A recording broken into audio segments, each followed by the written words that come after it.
Pois bem, meus queridos, vamos fazer a nossa revisão sobre a aula de cunicultura. Isso mesmo.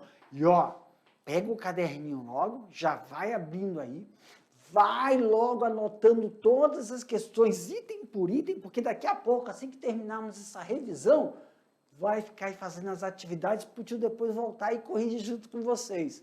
Então vamos ver, professor, quais foram os principais temas estudados dentro da cunicultura? Dá uma olhada lá na tela. Nós estávamos falando na aula 54.1 sobre um assunto que a gente agora vai revisar na 54.2, cunicultura, raças e sanidade animal.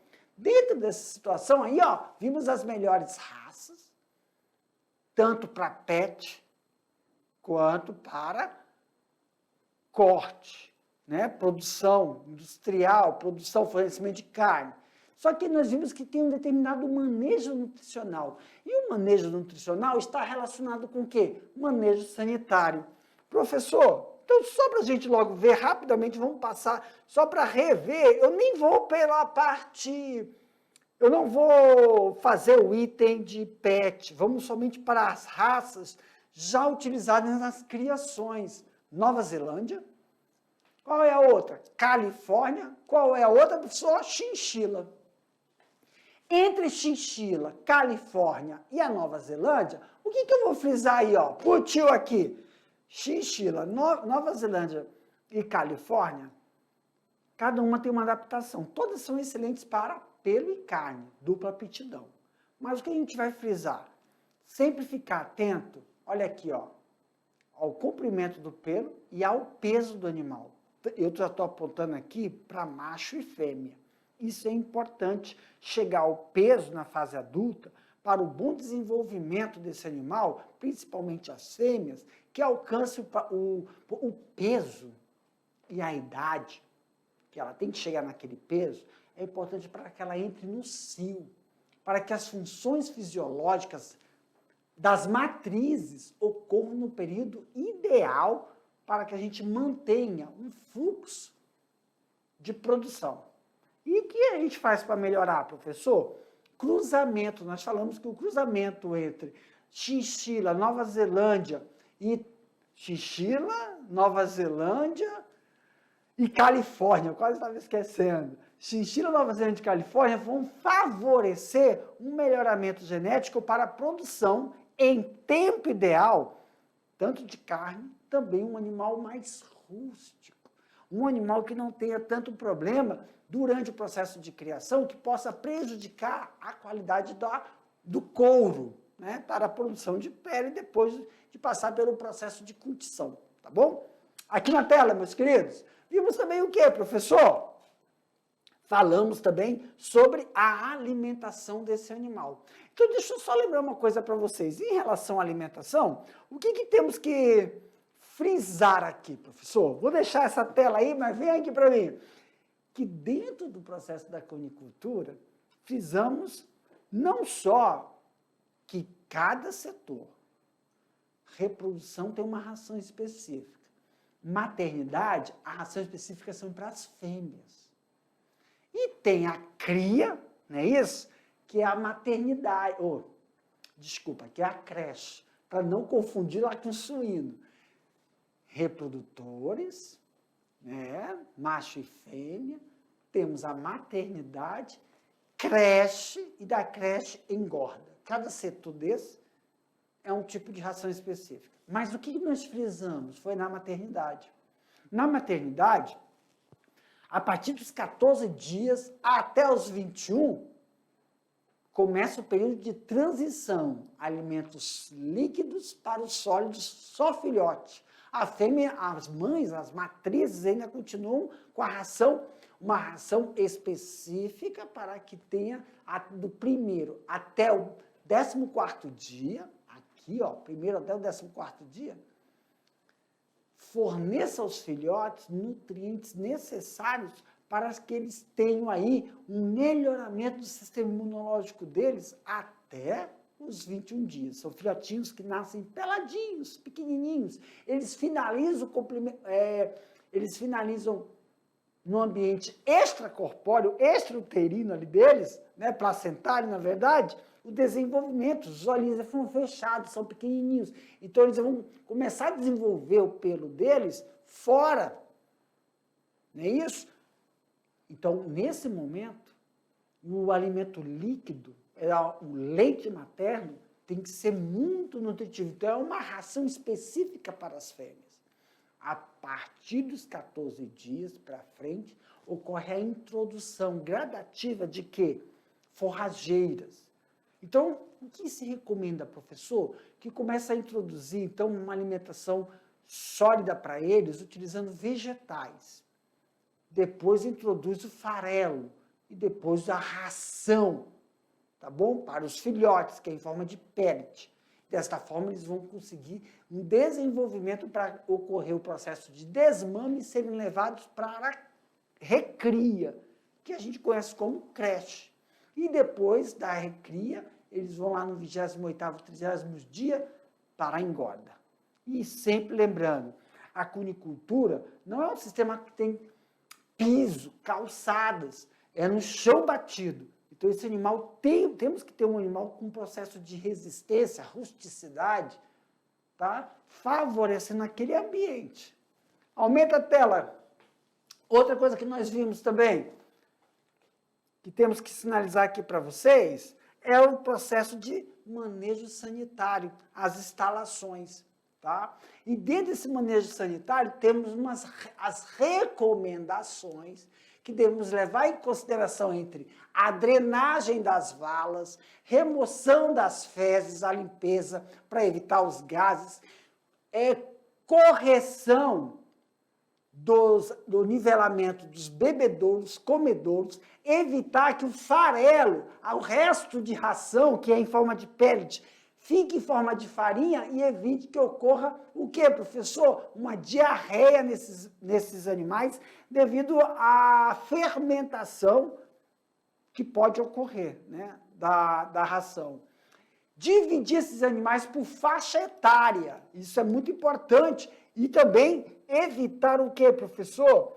Que ocorra uma falta de desinfecção no ambiente, principalmente os ninhos, por causa da substituição do lote. Ok?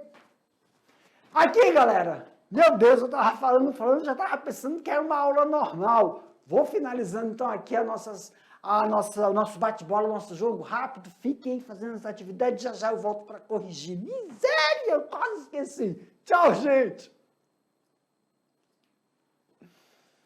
Meu Deus. Vamos lá! Agora temos uns minutinhos aí, ó, para corrigir a atividade, queridos. Preocupa não. O tio vai mostrar e a gente não só vai corrigir a atividade, como a gente também faz uma recapitula lá e dá tempo de você aí, ó. Putz, prof, esqueci de colocar essa palavrinha. Aí eu vou colocar a atividade, vou ler a resposta e você adiciona essa palavra se você esqueceu, foi um termo técnico. Pessoal, só lembrando, não há necessidade de estar idêntico não, mas tem que contemplar a pergunta. Dá uma olhada lá. Olha aí, ó, primeira atividade sanando dúvidas, né? Vamos tirar as dúvidas. Primeira questão. Cite as características da raça Nova Zelândia. Gente, aí não tem como errar. Olha as características. Origem de Nova Zelândia, Estados Unidos, aptidão. Aqui eu quero falar uma coisa. É carne e pele. Mas vamos supor, vai que algum estudante colocou, professor, eu coloquei aptidão dupla. Tá correto? Tá. Aqui pro tio. Olha aqui, meus queridos. A resposta é carne e pele. Mas se você colocou dupla aptidão, não está errado. Viu como não há necessidade de estar idêntico ao que eu mostro aqui? Contempla. Porque na criação de coelhos, a cunicultura, o que é visado? Peso, carne, fonte proteica e a pele, que é para a fabricação de couro, né? Fabricação de agasalhos, bolsas, gorros. Então tá certo. Carne, pele ou dupla aptidão. Pelagem, aumenta aqui a tela pro tio, que eu tô ceguinho. Pelagem branco, vermelho e preto. Comprimento do pelo é de 2,5 a 3 centímetros. Peso adulto, 4,5. Pessoal, peso adulto, esse 4,5 kg é o que espera a raça Nova Zelândia para o corte. Engorda. Chegou aos 4,5, perfeito para abate. Mas, professor, eu estou vendo ali ó, que tem uma variação entre fêmea e macho. Esse peso, quem tem que alcançar são as matrizes, principalmente fêmeas, 5 quilos. Então, por exemplo, de 4,5 para cima são matrizes, tá bom? Mas se você tem uma fêmea, não é uma matriz, chegou a 4,5, já é para o abate. Não tem problema. Lembra qual é o significado disso? Porque as matrizes precisam ter um determinado peso para desenvolver os hormônios necessários para manter o cio. E elas ficam somente uma semana em descanso logo após ocorrer o quê? O desmame. Isso é muito importante, tem que lembrar. Segunda questão, para se obter bons resultados de desempenho dos animais, é fundamental realizar um bom manejo sanitário. Cite a contribuição do que podemos evitar em um bom manejo. Então, olha aí, ó. Em um bom manejo, podemos evitar o aparecimento de doenças e combatê-las de forma eficaz, quando surgirem, antes de ocasionar grandes prejuízos. Aqui pro tio, por que eu coloquei essa pergunta? Tem que lembrar que dentro da conicultura não se tem baias, tem a setorização. Tem o setor de reprodução, maternidade, creche e engorda. Dentro da creche, não existem baias, como tem na suíno. Entendeu? Não existem divisões, onde cada baia, vamos supor, cada baia lá na suíno, eu tenho 11, 14 leitões, dependendo da raça, lembra?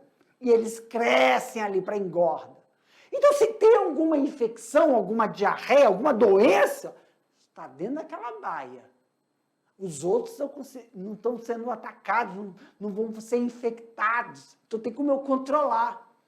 Na conicultura, é um galpão aberto. O setor de engorda e creche, os animais estão todos soltos, não tem baia, não tem divisórias.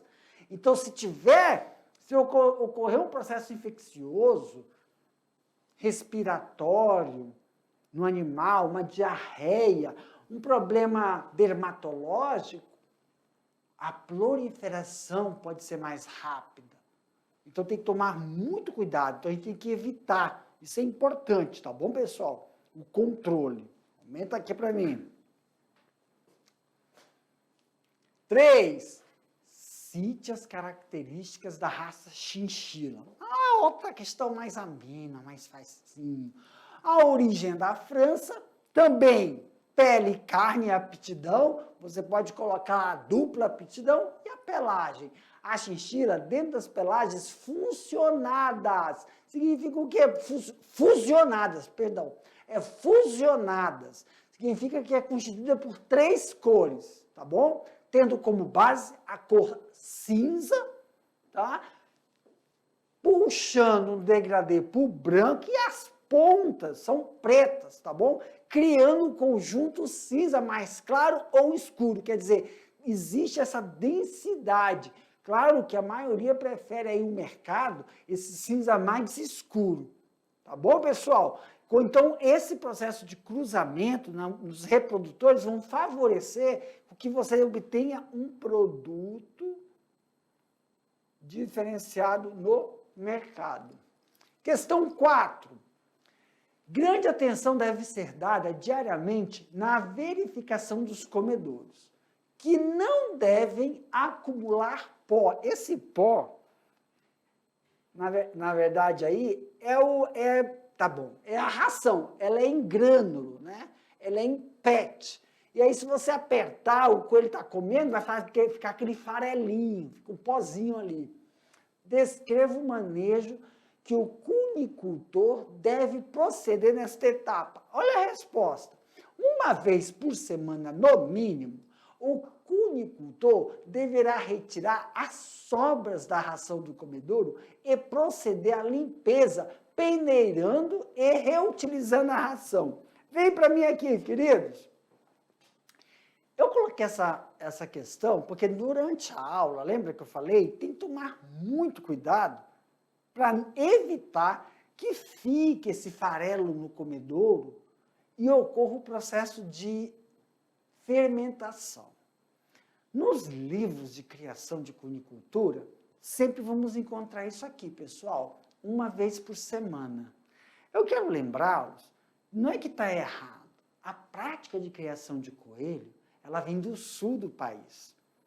Aqui na nossa região, por ser uma região quente e úmida, e tem uma peculiaridade aqui, é que nós temos nosso período de estiagem e o nosso período chuvoso. Então, na aula, por isso que eu frisei que é importantíssimo você fazer, então, essa verificação todos os dias, não uma vez por semana, principalmente na época chuvosa. Tem que se evitar que ocorra esse processo de fermentação. Mas, professor, isso, na grande maioria, tem que se tomar cuidado, porque quando a gente fornece a ração, junto com o volumoso, isso pode alterar assim, a composição química física desse farelo. Tá? Lembre, quando a gente fala do coxo lá do negócio, para fornecer a ração, nós estamos mexendo com um roedor. O coelho é um roedor. Os coxos, para quem faz a criação, sabe que são totalmente detonados, danificados, porque aquele animal fica o quê? Roendo. Muitos coxos feitos de madeira, ou feitos também de alumínio, tem que tomar cuidado, ou então as pessoas até colocam em potes e retiram, né? Retiram para não deixar o animal. E quando o coelho está roendo, ele baba e fica úmido. Aqui na nossa região, o processo de fermentação ocorre muito rápido por causa das condições de umidade. Claro que temos períodos de estiagem e períodos de chuva. Nos livros a gente vemos essa denominação de uma semana, mas é sempre bom estar evitando, principalmente no setor de engorda. Lembra que o setor de engorda, ele é fechado em relação ao setor de cria, aí para ninguém esquecer que a cria é como se fosse lá a creche, e também o setor de maternidade são todos abertos, somente o galpão de engorda que é fechado. Um ambiente quente e úmido favorece, sim, o processo de decomposição, não, já, o processo de fermentação dessa ração. Então, ficar meio atento a essas condições, dependendo da região aqui do estado de Rondônia que você está fazendo o processo de criação de coelhos, tá bom? Galerinha, com isso a gente finaliza aqui a correção das nossas atividades, mas daqui a pouco a gente volta com outro assunto para vocês, tá bom? Aguardem a colaboração de vocês, ainda estou esperando lá a pergunta que eu fiz na nossa aula de suinocultura, tá? Tô aguardando. Tchau, gente, até a próxima.